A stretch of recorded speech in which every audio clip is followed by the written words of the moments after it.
Selamat siang, saudara-saudara sekalian yang saya hormati. Ini merupakan kuliah tentang manajemen pemasaran internasional kelas AX. Ya. Saya harap saudara-saudara semua membuka, on-kan kameranya ini, ya, supaya kelihatan. Ya, misalnya Miranda Kakesina, Anika, Felisa Lorena, Rahelia Margareta, Yohanes Nuhadril, saya minta wajahnya biar kelihatan.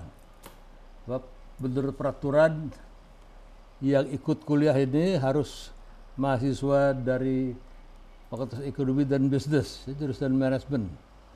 Jadi saya minta supaya kelihatan wajahnya, supaya ada pertanggungjawaban ya kepada Puskom Untar nantinya. Wajah bukan gambar. Ini Rahelia belum kelihatan wajahnya. Ini Yohanes Nuhadril, terima kasih. Randi belum, Shirley belum. Terima kasih. Felicia Lorena sudah. Ya, kemudian Miranda Kakisida mana? Ya. Terus Rahelia, Margareta, Anika Aurelia, silakan. Terus Shirley. Dan kalau sudah di-on-kan, jangan di-off-kan lagi. Ya, jangan di-off-kan lagi. Ini kenapa Miranda ini wajahnya terbalik-balik, kenapa ini? Kenapa tidak lurus? Jadi Nur Salim Setiadi. Iya, Pak.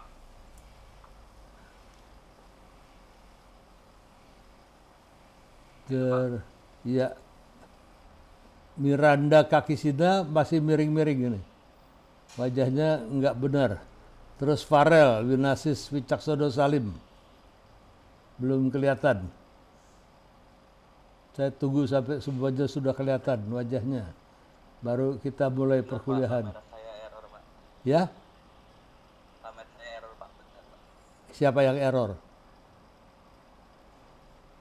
Farel, Pak. Farel, ya tidak boleh error. Kalau error tidak kelihatan wajahnya ya. Udah kelihatan belum, Pak? Ya, nah ini kelihatan, nggak boleh error. Ini ketentuan bukan saya yang bikin. Kalau saya nggak peduli, ya, mau error, mau tidak, mau muncul, mau tidak, saya ngajar aja kan. Daripada bawel-bawel buang waktu, bikin naik darah terkadang. Ya.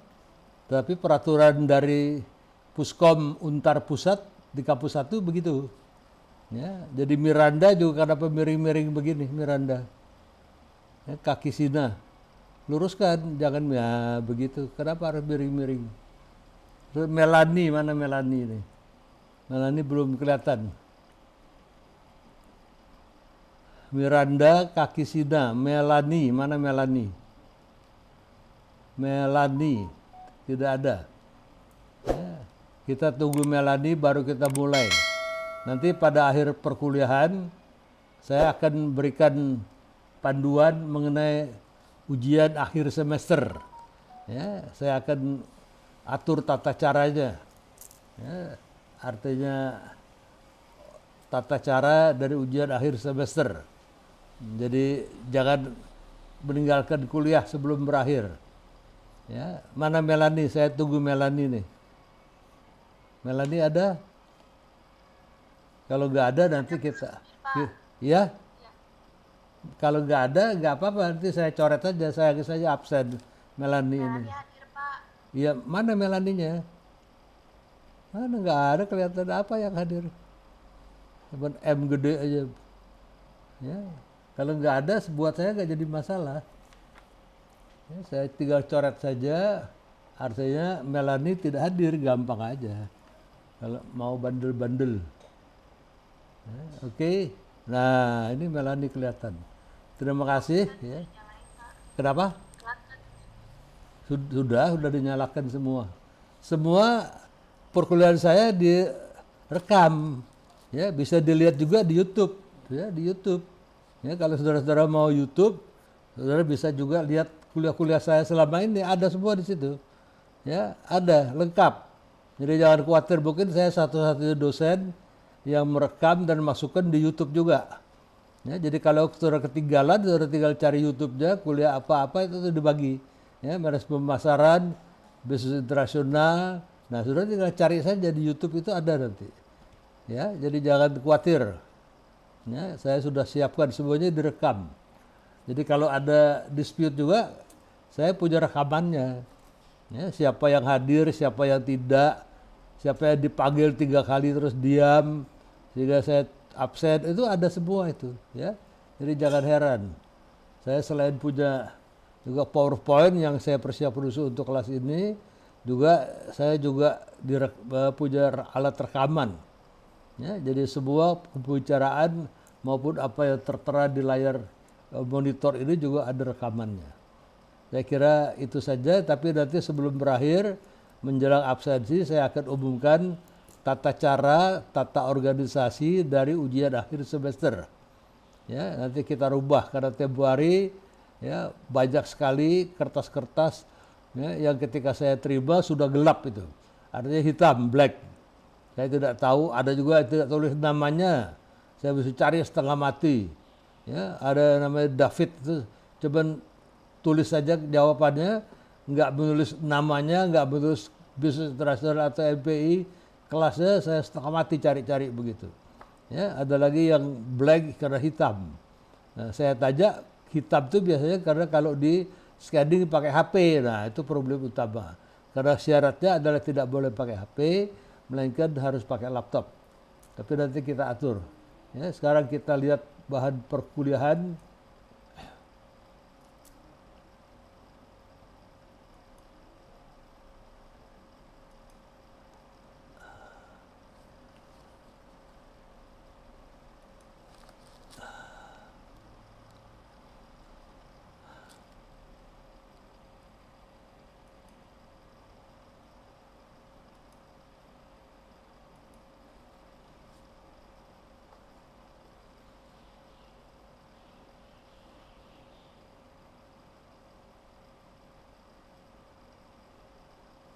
Nah, sudah mulai kelihatan global marketing dari buku Johnny K. Johansson. Ya, saya sebagai dosen profesional, apalagi saya guru besar, profesor, ya, saya mesti menjaga kualitas dari perkuliahan saya. Maka itu saya siapkan RPS, rencana pembelajaran semester. Saya persiapkan juga PowerPoint. Dan PowerPoint-nya seperti ditulis oleh Untar, harus menggunakan template Untar. Ini ada Untarnya di sini. Semua PowerPoint saya template-nya Untar. Walaupun isinya itu adalah dari misalnya pada Johansson itu adalah McGraw-Hill, mereka yang membuat. Ya, jadi ini bukan karya saya, tapi hanya menuliskan template. Jadi apa saya persiapkan, juga saya rekam dan sebagainya. Supaya dengan demikian menjadi lengkaplah mata kuliah MPI ini. Ya. Jadi saya harap saudara-saudara perhatikan, jangan seenaknya, sebab ada perkuliahan daring dan perkuliahan offline, ya, itu adalah tetap sama. Ya, artinya saudara sudah datang pada waktu ditentukan seperti saudara masuk dalam kelas, tidak boleh kegiatan lain kecuali belajar, kemudian bawa buku, bawa catatan. Kalau saya menjelaskan, saya minta saudara catat. Ya. Kemungkinan besar menurut saya kalau vaksin jadi diterapkan, semester depan kita sudah akan mulai dengan sistem kelas lagi, ya, offline lagi, ya, dengan syarat vaksin sudah bisa dimulai. Ya, kenapa? Karena pilkada bisa bebas seperti itu. Ya, bayangkan saja. Kemudian juga ada tokoh tertentu, tokoh agama tertentu yang kemudian bisa ribut-ribut di sana, rame-rame, ya, menyelenggarakan macam-macam kegiatan agama, pernikahan dan sebagainya. Saya kira pelanggaran sudah terjadi anyway, ya. Jadi dalam hal itu juga, padahal yang paling benar menurut saya, yang paling tertib adalah perkuliahan. Kenapa perkuliahan tertib? Kita punya kelas. Kelas itu bisa dibatasin, ya, dibatasin separuh misalnya 1-0, ya, satu bangku lain isi. Nah, kemudian juga, ya, pakai kaca pembatas di dinding, itu bisa dilakukan kalau yayasannya mau. Ya, kemudian juga masuk ke dalam kelas, ditembak dulu dengan termogan, jangan sampai 30 lebih, 37 lebih, ya, harus teratur dengan baik. kemudian hand sanitizer bisa dilakukan, terus pakai masker. Itu paling gampang. Kalau di Untar menurut saya gampang. Ya, jadi Untar mungkin bisa menggunakan sistem, ya, artinya offline lagi kalau mau untuk semester depan. Sekarang kita lihat chapter 14. Ya, kita bicara mengenai global pricing. Apa keunggulan dari pricing dibandingkan dengan yang lain-lain? Kita tahu ada 4P, produk, pricing, kemudian promotion, dan kemudian place atau distribution. Nah, saya ingin mengundang Anda sekalian untuk melihat dari 4P itu, 3P lainnya adalah buang duit itu. Ya, untuk membuat suatu produk, Anda harus buang duit dulu. Keluar uang, modal, ya, bikin pabrik, kemudian juga bayar gaji upah, artinya karyawan, ya, terus punya barang raw material, diolah, kemasan, jadilah produk itu. Itu keluar duit. Ya, kalau promotion, waduh, Masya Allah itu. Kalau saudara pasang iklan di TV, ya, 60 second, 1 menit, ya, saudara harus bayar pada jam-jam tertentu 20 juta rupiah itu. Mahal. Jadi sekali blip 1 menit, Anda harus bayar 20 juta. Nah, kemudian kalau saudara di Kompas, ya, di Kompas itu, kalau Anda pasang iklan full page, ya, full color, itu harus kena biaya 600 juta. Jadi mahal. Ya, jadi promotion juga harus keluar duit. Nah, place distribution itu juga keluar duit. Kenapa keluar duit? Karena saudara-saudara harus membayar distributor tadi. Ya, dari 5% sampai kurang lebih 15%. Bisa sedikit lebih mahal, 17,5%. Nah, dari 3P yang buang duit itu adalah P dari pricing. Nah, kalau lewat pricing, saudara tidak buang duit. Ya, saudara masuk duit. Kenapa masuk duit? Ya, karena pada pricing ini, ya, artinya itu satuan moneter, ukuran mata uang, ya, yang perusahaan gunakan untuk mendapatkan pembayaran dari pelanggan. Jadi kalau orang mau beli Oreo misalnya, orang lihat harganya berapa, katakanlah 15.000, ya dia mesti keluar uang. Nah, uang itu keluar lewat pricing tadi. Jadi P ini sangat strategis perannya bagi perusahaan saudara sekalian. Kalau tanpa uang, ya, nggak masuk uang, nanti perusahaan akan mengalami kerepotan yang luar biasa. Inilah, ya, merupakan suatu kedudukan strategis dari global pricing, termasuk pricing pada umumnya. Kalau ada pertanyaan, saya kasih waktu 2 menit, saudara boleh bertanya, silakan.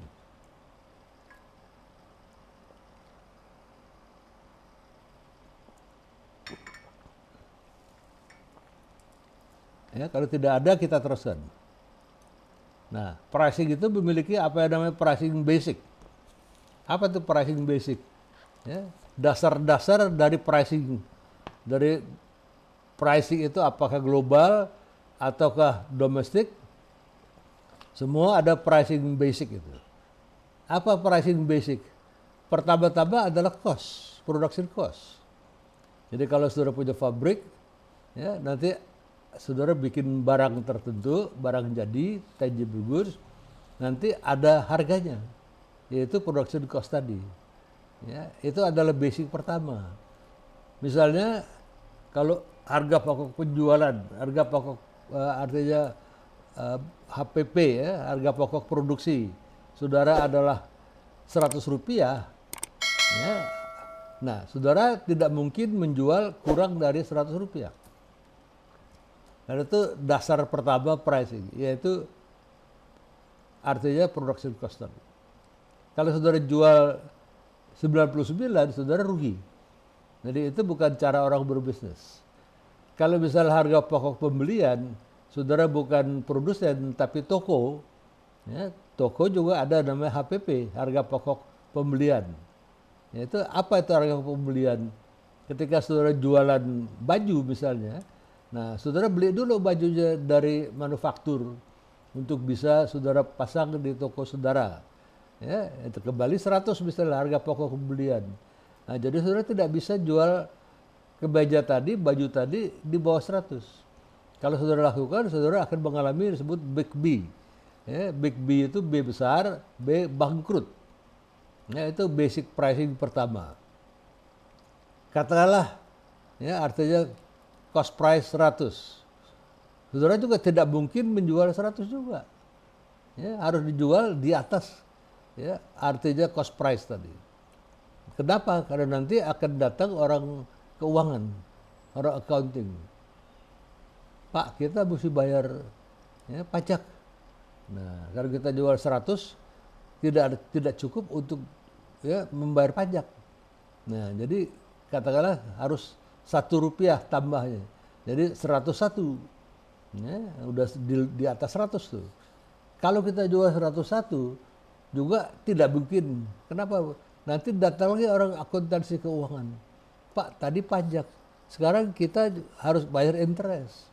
Karena komponen modal kita menurut orang keuangan atau akunting tadi tidak 100% berdasarkan equity. Tidak 100% berdasarkan modal dari si pemilik perusahaan. Ada komponen yang berasal dari loan perbankan, pinjaman. Ya, nah komponen ini, porsi dari komponen ini akan ada rente, akan ada biaya, interest charges. Nah katakan interest charges 1. Jadi saudara 100 plus 1 plus 1 supaya bisa bayar interest. Ya, jadi sudah 102. Saudara juga tidak mungkin menjual 102. Karena nanti ada lagi tambahan biaya lagi apa? Ya, biaya manajer, ya, biaya sekretaris, biaya OB, office boy, dan sebagainya. Itu termasuk namanya general admin. General admin itu ya harus dibayar pada akhir bulan. Gaji general manager, ya, gaji misalnya ya, finance manager. Nah, itu harus dimasukkan ke dalam komponen harga jual. Supaya kalau kita jual barang, kita dapat uang cukup untuk bayar gaji. Nah, itu sudah Rp1 lagi. 100 tambah 1 tambah 1 sudah 103. Terus tidak mungkin menjual 103. Kenapa? Nanti ada biaya pemasaran. Apa tuh biaya pemasaran? Ya tadi saya bilang. Biaya advertising, biaya promotion, itu harus dimasukkan ke dalam komponen biaya penjualan.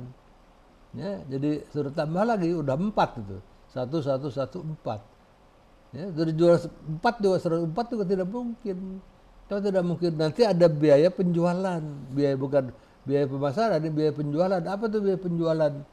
Kalau sales manajernya mesti pergi ke daerah kontrol pasar di Medan, ya, di Surabaya, kemudian juga di Semarang, di Bandung, kan dia harus travel, harus naik pesawat udara.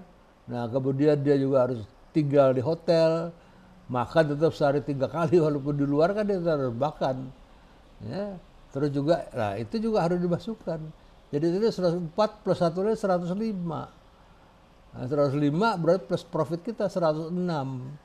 Jadi kita paling sedikit harus jual 106 kalau profit kita Rp1. Nah itulah disebut escalating cost. Biayanya bertambah, sehingga dari production cost kita yang 100, kita harus menjual 106. Nah itu dari segi internal, ya, dari segi dalam. Bagaimana kalau dari segi eksternal, dari segi luar? Nah itu harus kita pertimbangkan dulu. Apa itu segi eksternal, segi luar? Kita di posisi pasar kita bagaimana di pasar?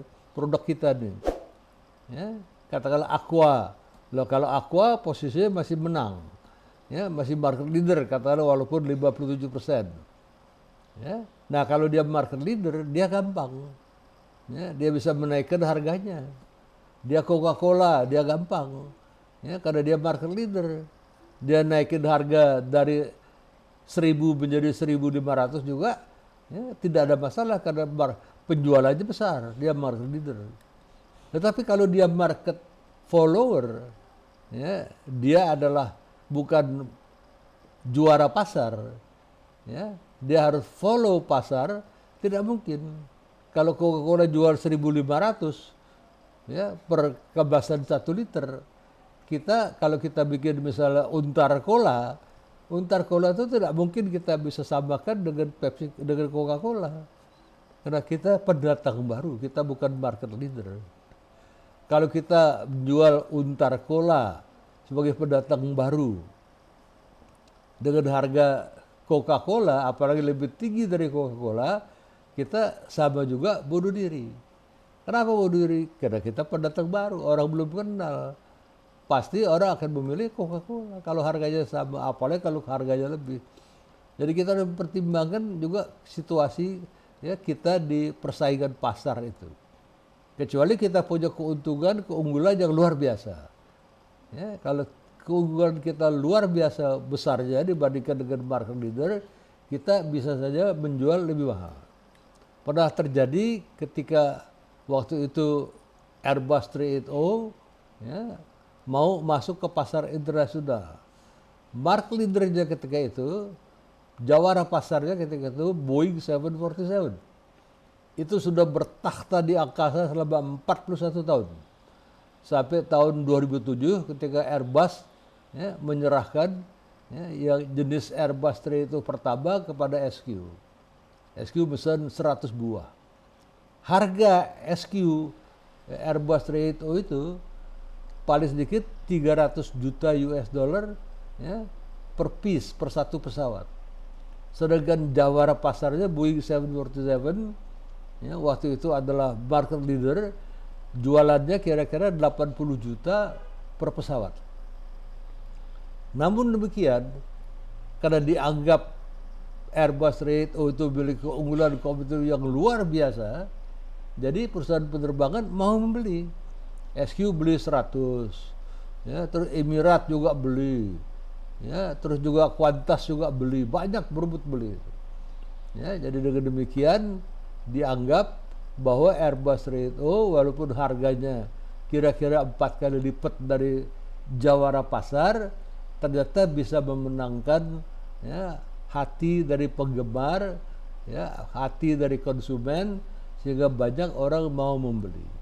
Bahkan antri ketika itu. Sekarang keadaannya berbalik. Karena perusahaan penerbangan sekarang dalam titik rendah sekali gara-gara pandemi COVID itu. Ya, banyak perusahaan penerbangan yang satu demi satu bangkrut. Thai International sudah bangkrut. Ya, saya dengar tidak lama lagi KT Pacific juga akan bangkrut. Ya, kita doakan Garuda jangan sampai begitu. Tapi Garuda belum pernah punya Airbus 380. Kenapa? Karena tidak ada landasan terbang. Saya nggak tahu kalau Bali ya, tapi kalau di Jakarta sekarang tidak ada.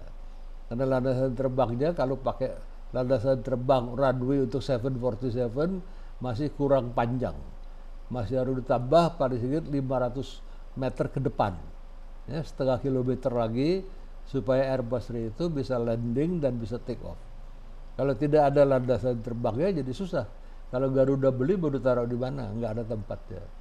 Ya, jadi satu pricing basic. Jadi kita lihat ada elemen-elemen internal yang mempengaruhi, yang memberi dampak tadi pada pricing basic. Ya, terus kedua adalah situasi eksternal, kedudukan posisi pasar kita. Ya, nah di samping itu juga ada masalah lain. Ya, pada pricing basic tadi, ya, adalah kemudian yang disebut learning curve, kurve pembelajaran. Apa itu learning curve atau kurve pembelajaran? Kalau saudara katakanlah buka bakery, ya, toko roti, toko kue. Nah, saudara mulai memanggang roti pertama pada hari pertama. Mungkin dari 100 roti yang saudara panggang, 10 roti ya, hangus, gosong. Karena belum berpengalaman. Ya, biasa itu. Ada learning curve, kurve pembelajar. Jadi mesti ada masa belajar dulu. Ya. Nah, jadi tapi ya, yang gosong itu sudah menggunakan bahan baku. Tepung, ya, tepung terigu, gula. Sudah ada tenaga kerja yang masuk ke situ. Tapi nggak bisa dijual.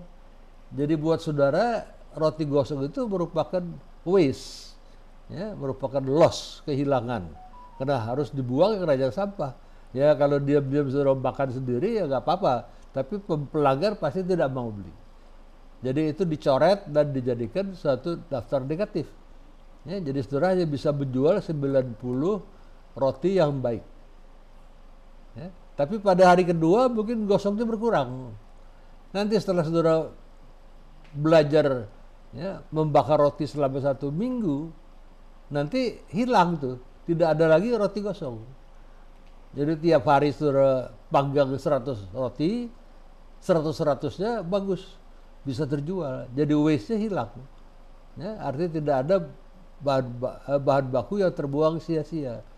Nah ini namanya learning curve, kurve pembelajaran. Makin cepat kurve pembelajaran itu tercapai, makin baik. Anda bisa menghilangkan waste dari tenaga kerja maupun waste dari bahan baku yang terbuang percuma. Nah ini nomor yang kedua itu. Jadi selain cost, ya, bertambah posisi internal eksternal, juga ada kurve belajar tadi, learning curve. Ya. Nah yang ketiga apa? Demand. Ya, demand itu apa? Permintaan. Kita tahu ekonomi pasar bebas ya, adalah terdiri dari hukum supply and demand. Ya, ada bagaimana pasar meminta, ya, demand, nah di situ harus ada supply. Kalau keseimbangan supply dan demand terganggu, harga bakal terganggu. Pasar saham supply and demand itu mengatakan, ya, kalau supply konstan, pasokan konstan, sedangkan demand permintaan bertambah, hampir pasti harga akan naik. Ya, harga akan naik. Kalau misalnya di pasar, ya, supply beras konstan, sementara sontak banyak orang cari beras, beli beras, hampir pasti harga beras itu akan naik. Itu adalah harga supply and demand. Nah, ada beberapa barang, ya, barang tertentu yang demand-nya tadi, permintaan bersifat elastis atau inelastis. Ya, saudara pasti sudah belajar dulu-dulu sebelum masuk ke kelas saya, ketika masuk ekonomi umum dulu, nggak tahu siapa yang mengajar, banyak sekali. Ya, itu mengatakan bahwa barang-barang itu ada yang elastis demand-nya, ada yang inelastis. Yang elastis, ya, itu biasanya kalau harganya naik, barang yang elastis itu pasti permintaannya akan turun.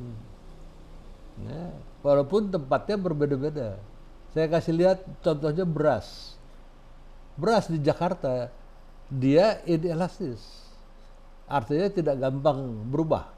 Kenapa? Orang Jakarta tuh gengsi, ya, kepengen makan nasi, malu nanti sama tetangga, malu sama kerabat, sama keluarga, sama teman-teman kalau kelihatan tidak makan nasi lagi, makan jagung, makan singkong, ya, karena harga beras naik. Jadi ibu-ibu di Jakarta walaupun harga beras naik akan berupaya mati-matian supaya mampu membeli beras. Jadi demand kepada beras itu tidak, ya, tidak menjadi elastis tapi inelastis. Walaupun harganya naik, ibu-ibu terus membeli saja. Lain perkara kalau di desa. Di desa persoalannya bisa lain sama sekali. Di desa itu kalau misalnya beras naik 10.000 rupiah 1 kilo, mungkin ibu-ibu stop beli beras. Ya, dia beli singkong mungkin 1 kilo 2.000, 2.500. Ya, dengan duit 10.000, alih-alih membeli 1 kilogram beras, dia bisa beli 4-5 kilogram singkong. Nah, dia bawa pulang, dia rebus, dia goreng segala macam. Nah, dia kasih suaminya, anaknya makan singkong goreng, singkong rebus. Ya, atau tidak ada gengsi di sini. Nah, setiap rumah tangga juga di desa pindah ke singkong. Nah, tetangga itu juga rebus singkong, jadi tidak ada gengsi-gengsian. Nah, di desa beras kedudukannya menjadi sangat elastis. Artinya kalau ada kenaikan harga, ya, dicari benda substitusinya yaitu singkong. Ya, ini untuk menunjukkan bahwa harga juga terpengaruh oleh demand. Demand yang elastis, ya, artinya kalau ada kenaikan harga sekaligus, ya, serempak orang pindah kepada benda substitusi, atau permintaan demand yang inelastis. Beberapa bahan bakar di Jakarta begitu. Ya, misalnya katakanlah Pertalite. Kalau Pertalite naik, orang akan pindah ke premium. Sebaliknya juga kalau premium naik, ya, orang akan pindah ke Pertalite. Kalau Pertalite tidak naik, nanti gapnya cuma sedikit. Pertamax juga begitu. Ya, jadi orang bisa pakai Pertamax, nanti kalau Pertamax naik keras, dia pindah menjadi Pertalite. Atau bahkan kalau perlu dia pindah ke premium. Ya, itu adalah benda-benda yang demandnya elastis atau inelastis. Kalau ada pertanyaan, silakan. Saya kasih waktu 2 menit berpikir dan bertanya kepada saya.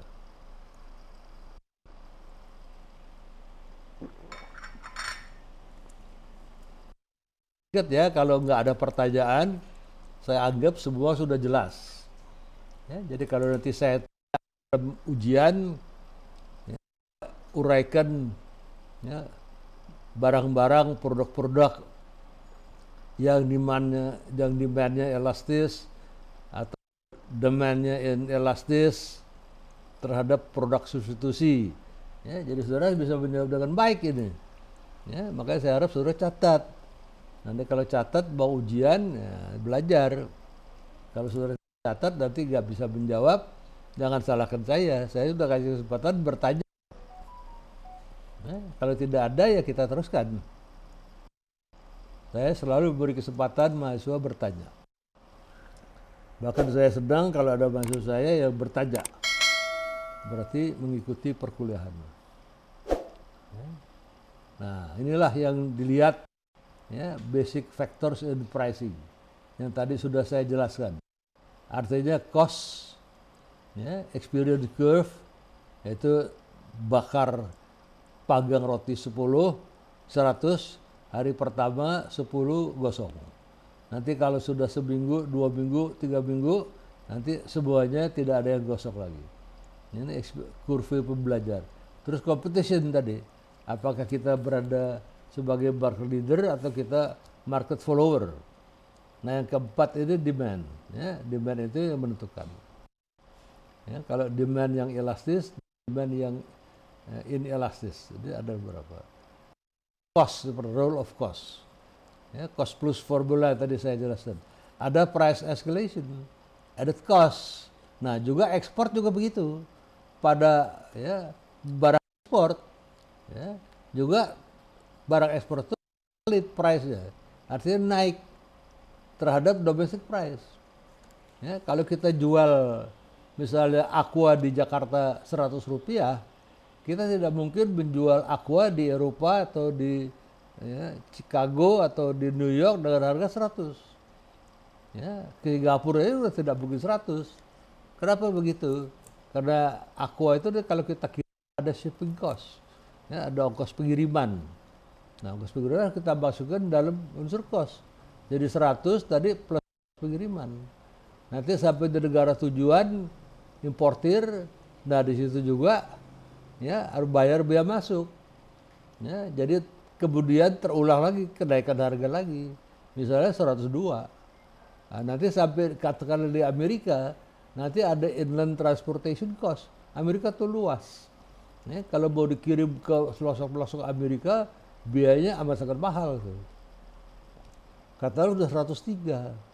Nah, kemudian juga profit dari importir 104. Ya, jadi kalau sudah 104, ya, saudara tidak mungkin menjual di bawah 100. Mendekati 100 saja juga tidak mungkin. Kenapa? Karena ada escalation cost tadi. Biaya peningkatan pada ekspor begitu. Ya, ada added cost. Ya, ini namanya price escalation. Ya. Nah, kalau terjadi misalnya kita menjual aqua di Amerika 100, ya, apalagi kalau kurang dari 100, nanti kita bisa dituduh dumping. Apa itu dumping? Menurut peraturan WTO, dumping itu adalah menjual barang di luar negeri lebih murah dari di dalam negeri. Itu tidak mungkin terjadi karena ada price escalation tadi. Ya, itu ada dalam karir saya dulu sebagai direktur internasional, saya udah 2 kali kena tuduhan dumping. Ya, kedua-duanya dari Australia. Tapi kedua-duanya saya selamat. Pertama ketika saya masih di artinya Borsumeveri, Mentros Group. Itu corned beef saya terkena tuduhan dumping. Kedua kali ketika saya di Sumitomo Corporation. Ya. Nah, di situ kita kena tuduhan dumping untuk produk polyvinyl klorid kita.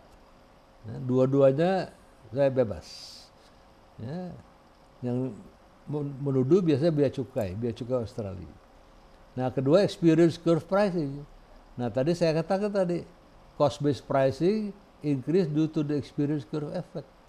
Nah, ini experience curve memang unik seperti saya jelaskan tadi. Nah, ini tadi experience curve.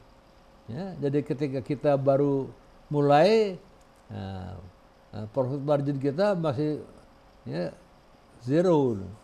Kenapa? Kita masih banyak waste. Nah, sampai di titik ini break even nih. Ya, ketika kita sudah bisa mengurangin, ya, artinya waste tadi, kita sudah break even. Apa itu break even? Break even artinya posisi di mana kita rugi sudah tidak rugi lagi, tapi belum untung. Ingat itu batasan dari break even itu ya. Break even point, titik impas, kita sudah tidak lagi dalam posisi rugi, ya, 0, tapi belum untung. Nah, ini adalah break evennya di situ. Ya, ketika dia mulai experience curve ini mulai, nah ke sini kita sudah mulai profit margin. Profit margin itu lebih besar daripada 0. Accumulated production.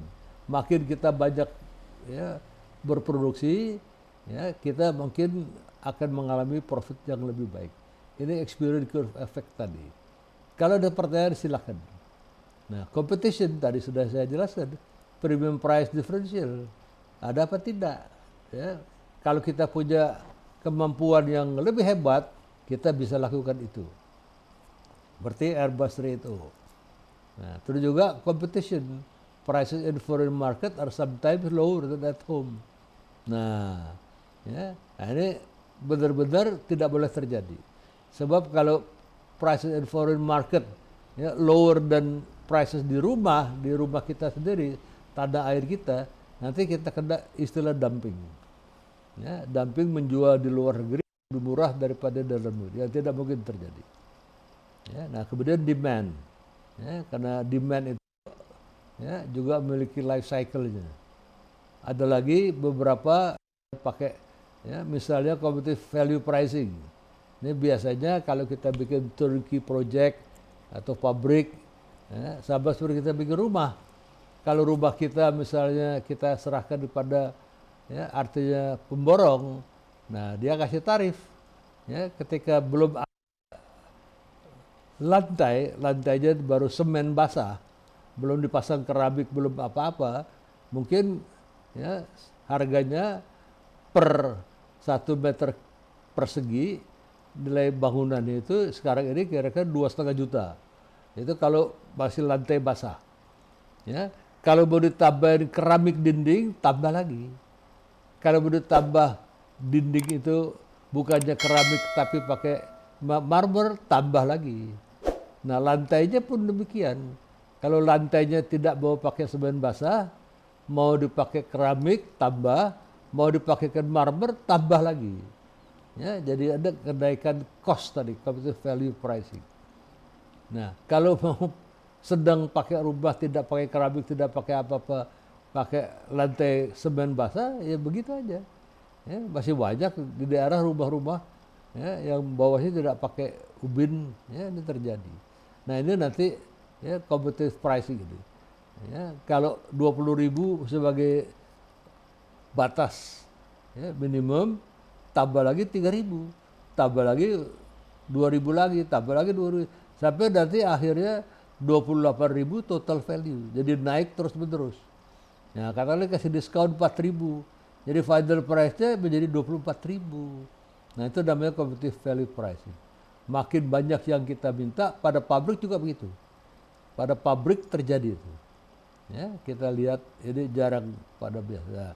Kalau kita bicara global pricing tadi, ya, yang ditambah misalnya pada export pricing, ya, ada lagi currency risk, ya, ada nilai tukar, ini bahayanya.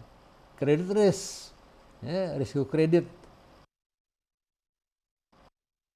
import duty, jadi price escalation. Nah, kalau kita jual di bawah, kita kena dumping. Nah, beberapa hal yang diperhatikan pada export pricing, ya, ada skimming price versus penetration pricing. Jadi kalau saya tanyakan nanti apa itu skimming price, ya, nanti saudara bisa menjelaskan. Penjelasannya begini, catat ini apa yang saya jelaskan. Ya, pada skimming price, terutama pada barang-barang yang high tech, ya, begitu Research and Development Department bisa menghasilkan satu barang high tech yang baru, biasanya harganya setinggi langit. Ya, dia jual dengan harga tinggi. Kenapa? Karena dia menjadi pemilik satu-satunya obat, ya, kemudian juga teknologi seperti katakanlah handphone Samsung berapa nih sekarang, S20, 20 berapa saya nggak tahu. Dijual harga tinggi. Ya, televisi juga begitu. Ya, televisi misalnya LCD yang pertama kali saya lihat di dekat, bukan di Hamburg, tapi di Frankfurt am Main, dia di Jerman. Saya bingung, kok ada televisi kok tipis begini? Saya baru pernah lihat tuh tahun 80-an. Saya mampir di airport di Frankfurt am Main dekat Sungai Main itu. Saya lagi lihat-lihat di dalam airport, saya lihat kok ada apa tuh? Besar TV-nya. Ya, tapi kok nggak kayak televisi di rumah saya deh. Kalau televisi rumah saya kan ada kondeknya. Ini nggak ada. Tapi ada gambar, ada suara, saya pegang-pegang apaan ini. Nah, saya lihat harganya Masya Allah itu. Itu dalam waktu itu Deutsche Mark DM, kalau kita terjebak dengan rupiah, itu bisa 40 ribuan dolar itu. Dan itu merupakan teknologi baru. Jadi karena dia baru ciptakan suatu teknologi, dia berada sendirian di pasar, belum ada kompetitor, dia naikkan setinggi-tingginya. Ya, karena dia tahu nanti setelah ada kompetitor, harganya berkurang. Ya, sekarang televisi LCD itu, saya kira kalau yang 10 inch kira-kira, mungkin 2 jutaan udah dapat 2 juta rupiah. Dulu boy 40 ribu dolar itu, tinggi sekali. Nah, itu namanya skimming price. Price-nya di skim, dikurangin. Kenapa begitu? Ya, karena dia baru mengeluarkan biaya R&D yang mahal. Research and Development cost-nya menjadi amat sangat mahal. Ya, ketika dia berhasil menciptakan suatu produk, dia jual dengan harga setinggi-tingginya, dia dapatkan profit yang besar, mumpung masih sendirian. Gunanya apa? Nanti untuk mengembalikan research and development cost dia itu.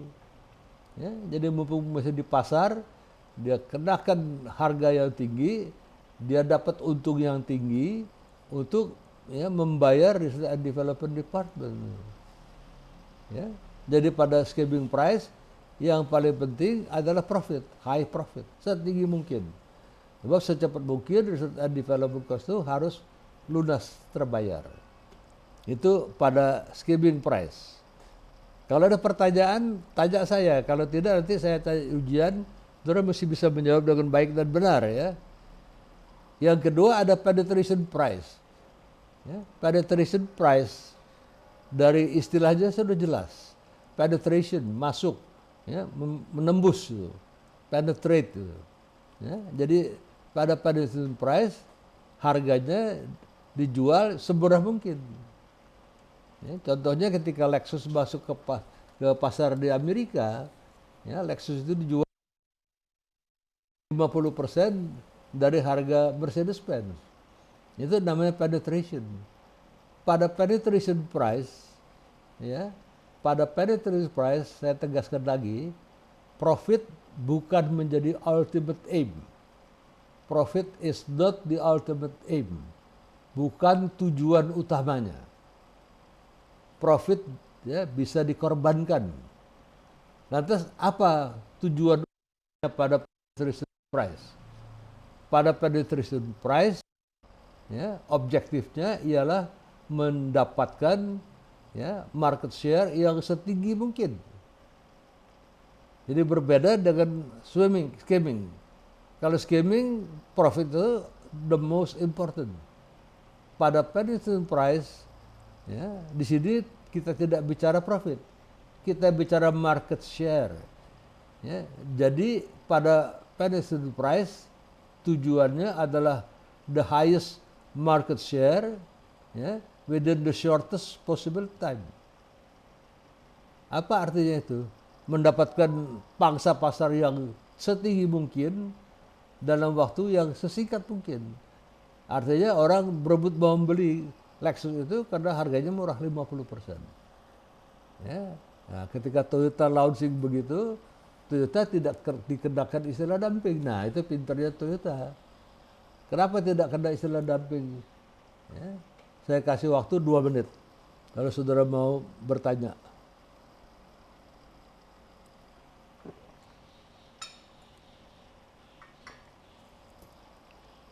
Kita tahu bahwa kalau menjual di luar negeri lebih murah, ya, daripada dalam negeri, bisa berpotensi kena tuduhan dumping. Nah, pintarnya Toyota, ketika mereka launching Lexus, mereka baru bisa bikin Lexus, ya, produksi Lexus, tidak ada yang dijual di dalam negeri. Di Jepang tidak ada. Market pertama yang mereka jual adalah Amerika Serikat. Jadi di Jepang tidak ada Lexus yang dijual. Jadi tidak ada pembandingnya. Coba lihat di Jepang berapa, nggak ada di Jepang nggak dijual. Itu pinternya strategi Toyota. 100% Lexus itu dijual di Amerika Serikat. Jadi ketika mereka menjual dengan 50%, ya, artinya penetration price tadi, dan dibandingkan harga Mercedes, Toyota tidak bisa dituduh melakukan dumping. Nah, tidak ada perbandingan harga di Jepang. Ya, itu adalah penetration price. Kalau pada skimming price harga nanti berangsur-angsur turun, ada kompetitor, ya, ada economies of scale, skala ekonomi yang mulai berlaku. Kalau kita beli banyak bahan bakunya terus harganya turun, yang menyebabkan production cost juga turun, ya, pada skimming.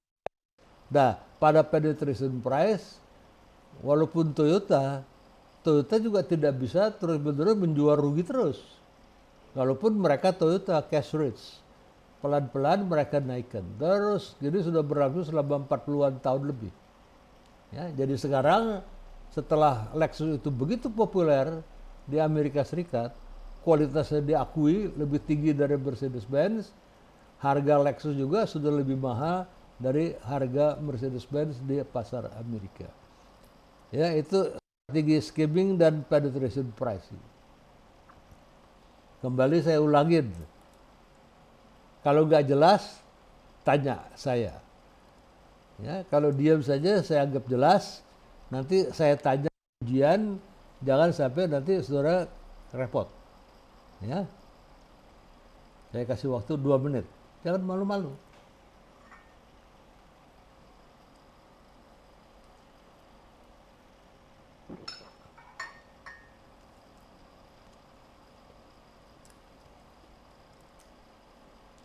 Itu export pricing. Artinya kita ekspor barang keluar. Terus multinational pricing, kalau kita punya pabrik, ya, di luar negeri, dulu kan multinasional. Kita dapati, kita harus pelajari exchange rates, nilai tukar. Ada yang floating, ya, itu lebih berbahaya karena setiap saat kita bisa kalah. Ya, artinya supply and demand. Ada yang misalnya tidak floating tapi fix, seperti renminbi, dong dari Vietnam, ya, itu adalah fix. Saya nggak tahu kip dari Laos itu fix. Saya belum pernah ke Laos. Myanmar juga saya nggak tahu, ya, apakah juga di sana berlaku, ya, kiatnya itu kiat dari Myanmar, apakah juga fix atau floating, saya nggak tahu. Nah, untuk menghindari kerugian exchange rate tadi, ada sistem hedging. Sistem hedging itu mirip seperti asuransi. Ya, kalau saudara punya motor, mobil, rumah, ya, takut mobil takut tabrakan, takut dicuri orang, saudara pergi ke insurance, bikin perjanjian, teken, nanti kalau dalamnya waktu 1 tahun setelah premi dibayar, motornya hilang, mobilnya hilang, rumahnya kebakar, misalnya, nah saudara bisa minta ganti rugi dari asuransi. Ya, terus saudara bayar premi. Mobil sekarang ini mahal, apalagi kalau all risk ya, risiko tabrakan segala hilang, waduh mahal sekali itu, bisa 3% dari harga mobil. Ya, rumah agak nggak begitu mahal, karena rumah nggak mungkin hilang, rumah paling-paling terbakar. Tapi kalau rumah saya ingatkan, kalau saudara nanti suatu saat sudah dewasa punya rumah, ya sekarang sudah dewasa, sudah menikah misalnya, sudah beli rumah berdua sama istri atau sama suami, ingat kalau di asuransi minta harga reconstitution price ya. Dengan saudara punya rumah 10 miliar, terasuransikan 10 miliar dengan isinya segala, nanti ketika kebakar, mudah-mudahan jangan, amit-amit, tapi nanti saudara tidak dapat ganti rugi 10 miliar. Karena nanti asuransi bilang, oh tidak bisa, karena rumah itu sudah 5 tahun, terdepresiasi, dah celaka dah saudara. Ya. Nah, terus saudara beli furniture, oh furniturnya udah 5 tahun, udah nol, terdepresiasi, dia nggak mau ganti. Jadi ingat itu, pihak asuransi licik itu. Ya, saudara harus aktif minta reconstitution price. Ya, apa tuh reconstitution price? Harga seperti baru saudara beli. Ya, jadi kalau reconstitution price harga bangun kembali rumah saya dengan keramik misalnya dengan marmer menjadi 4 juta 1 meter persegi, nah saya minta nanti diganti itu. Ya, per meter persegi 4 juta. Jangan nanti dikurangin, oh rumahnya udah kuno, tuh, ya, udah 20 tahun, ya, nilai bukunya udah nol, nah mati dah. Ya, jadi kita jangan sampai diakalin orang-orang asuransi seperti itu. Minta reconstitution, ya, harga ketika dibangun kembali. Ya, furniture juga begitu. Ya, furniture juga begitu. Ya, ada barang-barang seni yang tidak bisa dinilai dengan harga. Saya punya ukiran Jepara bagus sekali itu. Kenapa? Karena di situ ada patung ya, ketika Rama Sinta dengan Jatayu perang. Nah, bagusnya apa? Ya, ukiran itu begitu halus ya, sehingga ranting-rantingnya betul-betul ranting. Ya, tipis sekali. Ya, saya tidak izinkan orang kalau dia bisa putus patah gitu. Itu saya beli ketika ya, tahun 80-90 itu dalam rupiah lama itu udah 30 juta itu. Ya, nah itu nilainya tiap kali saya asuransikan ribut melulu. Ribut melulu karena itu karya seni. Karya seni tidak ada nilainya. Saya klaim 300 juta. Ya, tapi asuransinya mau lihat dulu macam. Ya, nah itu adalah reconstruksi. Sekarang ini kalaupun punya duit 300 juta juga cari ke Jepara, cari ukuran seperti itu nggak ada. Ya, jadi itu adalah harta saya salah satunya. Ya, saya belinya 30 juta ketika dolar masih 1000-an. Sekarang dolar sudah 15.000, 14.700. Ya, jadi itu adalah harus di hedging. Nah, terus transfer price. Apa itu transfer price? Saya Sumitomo Jakarta. Ya, terus ada Sumitomo Singapura, ada Sumitomo Tokyo di pusat. Saya dapat perintah dari pusat ketika itu, ya, tahun 90-an. Kalau saya beli lewat Sumitomo Singapura, pembelian saya, invoice saya mesti bersedia dibayar, ya, membayar kepada Sumitomo Singapura, misalnya $10 lebih mahal per item. Jadi saya rugi $10 Singapura. Harga lebih-lebih ini pindah dari Indonesia ke Singapura. Jadi saya mengalami penurunan laba, profit. Karena diam-diam ditarikin ke Singapura. Ya, jadi Sumitomo Singapura ya, mendapatkan profit lebih tinggi. Hasil dari antara lain ya, transfer pricing yang ke Singapura. Kenapa terjadi transfer pricing? Karena pada saat itu pajak misalnya pertambahan PPh badan perusahaan di Indonesia 30. Jadi kalau saya punya profit misalnya 100 juta, saya dikenakan PPh badan yaitu 100 juta. Singapura cuma 20%. Ya, jadi PPh badan di Singapura 2%. Jadi kalau saya bayar ya, di sini 30% kali 100 juta, tentu buat Sumitomo keberatan. Lebih baik saya pindahkan diam-diam tahun supaya profit saya berkurang. Jadi saya tidak punya profit 100 juta lagi. Katakanlah saya punya profit cuma 60, 40 juta yang masuk ke Singapura. Nah, 20%.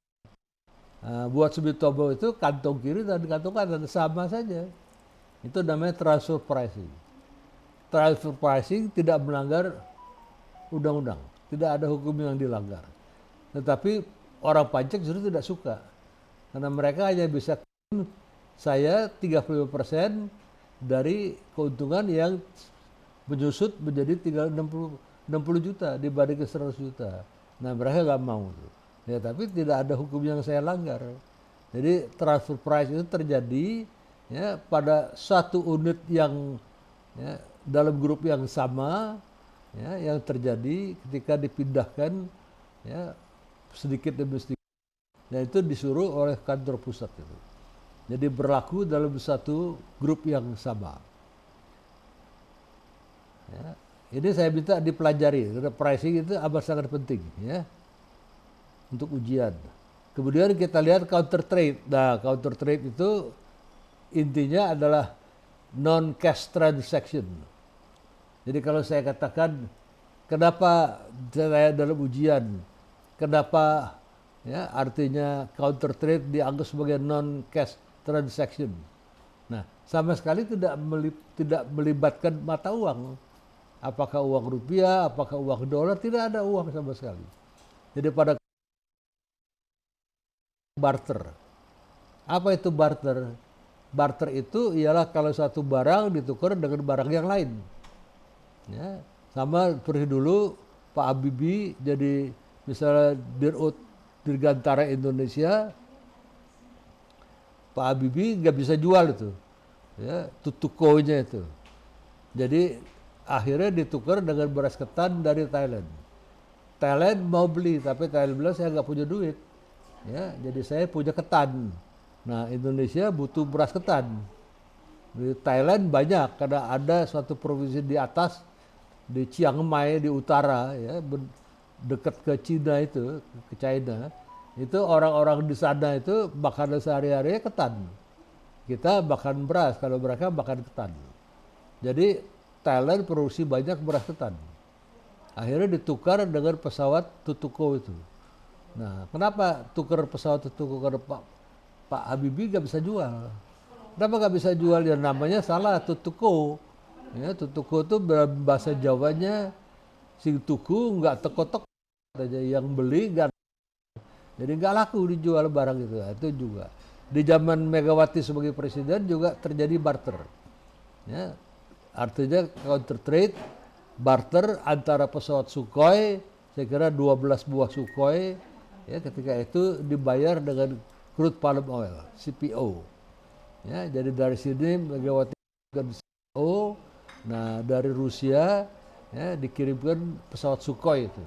Sekarang lagi ada usaha untuk mengambil juga Sukhoi lagi, tapi tekanan luar biasa dari Donald Trump menyebabkan Menhan Pak Prabowo itu ragu-ragu, ya, karena diancam oleh Trump kalau beli Sukhoi dari Rusia awas-awas. Nah sekarang Pak Menhan juga nggak begitu mau beli Sukhoi lagi, ya, ini harus kita perhatikan. Itu adalah counter trade. Sistemnya kurang lebih ada barter, ada counter purchase dan sebagainya. Ya. Terus kita lihat juga ada grey trade. Grey trade itu pas abu-abu. Ya, grey trade itu terjadi ya, kalau misalnya ya, barang yang diimpor dari luar negeri tidak melalui importer yang resmi, melainkan importer yang tidak resmi yang tidak diketahui, ya, itu bisa terjadi berpotensi namanya parallel import, PI, parallel import atau grey trade atau import paralel. Misalnya kita punya televisi Toshiba, ya. Nah Toshiba itu assemblingnya baik TV maupun kulkas adalah PT Top Jaya. Ya, Top Jaya import, assembling jadi kulkas Toshiba, jadi TV Toshiba. Tapi diam-diam terkait. Ya, diam-diam dia lihat, oh Toshiba dia laku ya TV-nya. Dia pergi, apa ke Vietnam, apa ke Hong Kong, atau kemanapun, atau ke Thailand. Ya, dia cari Toshiba TV. Diam-diam dia masukkan barang ke Indonesia. Ya, karena dia importer tidak resmi, importer gelap. Dia tidak perlu misalnya per Top Jaya. Top Jaya perlu bikin assembling plant, perlu bikin service station, ya, tempat servis. Nah dia tidak perlu. Dia beli, dia import, dia jual putus. Nah kita tidak tahu. Nah, kenapa? Biasanya pada grey trade itu barang yang diimport lewat jalur yang tidak resmi tadi, ya, biasanya harganya jauh lebih murah. Karena tidak ada kewajiban untuk bikin assembling plant, tidak ada kewajiban bikin service station. Nah, ketika kita rusak, nah celakalah kita. Kita datang ke Top Jaya menolak. Ini bukan produksi kami. Ya, nah, kita bakal kesulitan besar. Nah, itu pada grey trade atau parallel import. Nah, terus pricing juga kita lihat polycentric pricing. Apa itu polycentric pricing? Ya, poly itu banyak, centric itu sentral. Jadi tiap kali kita jual barang berbeda-beda, walaupun asalnya dari Indonesia. Kita jual ke Asia harganya sekian, kita jual ke Eropa harganya beda, kita jual ke Amerika harganya beda lagi, jadi poly. Ya, ada lagi geocentric, geocentric itu geografis. Kita jual ke Asia semuanya harga tertentu. Ya, jadi itu ada lagi etnocentric. Etnocentric itu sama juga polycentric. Ya, kita jual pokoknya dalam negeri 100, nggak peduli kemana pun 100 saja lah. Nah, terus terjadi biasanya pertimbangannya positioning price quality, karena antara price dan kualitas dari harga dengan positioning ya terdapat keterkaitan yang kuat. Misalnya Rolex, positioningnya kan high quality watch. Jadi tidak mungkin high quality watch harganya murah. Ya, jadi ini terjadi price quality itu ada hubungannya dengan positioning. Nah, barulah final price itu disampaikan kepada publik. Ini penetration price, ini skimming price. Ya, ini adalah unit sales. Ya, kita lihat time in local. Ya, makin rendah, skimming price makin berkurang. Nah, di sini kita lihat makin lama dia berkurang. Penetration price ya, makin lama makin tinggi. Dia boleh dengan harga separuh, tapi diam-diam dia naikin seperti harga pada Lexus itu. Repositioning dan price. Nah, exchange rate itu penting. Hedging sudah saya jelaskan tadi, hedging seperti asuransi. Terus ada lagi government intervention. Nah, banyak negara-negara dulu, ya, terutama Trump, ya, America First Policy yang sekarang saya kira sudah selesai. Karena ada presiden baru yang terpilih yaitu Joe Biden. Ya, kalau tidak ada terjadi transfer price. The price paid for product shipped between units. Antara unit Sumitomo Jakarta saya dengan unit Sumitomo di Singapura. Sekarang karena sekarang kita hanya bayar PPh badan, ya, artinya 25%, ya, 30%. Tapi kalau kita go public bisa dapat 25%. Jadi kalau udah 20% nggak ada gunanya kita lakukan transfer pricing. Karena bedanya hanya 5%. Ya, transfer prices should reflect proses subsidiary jadi. Ya, kalau shift resources. Ya, transfer price are also used to shift resources. Artinya sumber daya kita, profit kita di shift within the firm ke Singapura to offset inflation. Ya, Jadi ini adalah transfer pricing. Nah ini counter trade, ya, artinya transaction in which all or part of the payment is made in kind rather than cash. Ya, jadi biasanya semua barter, direct exchange of goods and services. Ada compensation deal, counter purchase, ini susah. Biasanya adalah barter. Pak Habibie dengan beras ketan barter. Bu Mega dulu dengan Sukhoi CPO barter. Ya, jadi ini adalah non cash transaction. Ya, ini ada yang seterusnya. Jadi counter trade offer bisa bagus. Ya, karena di sini kita melihat harus diperhatikan beberapa.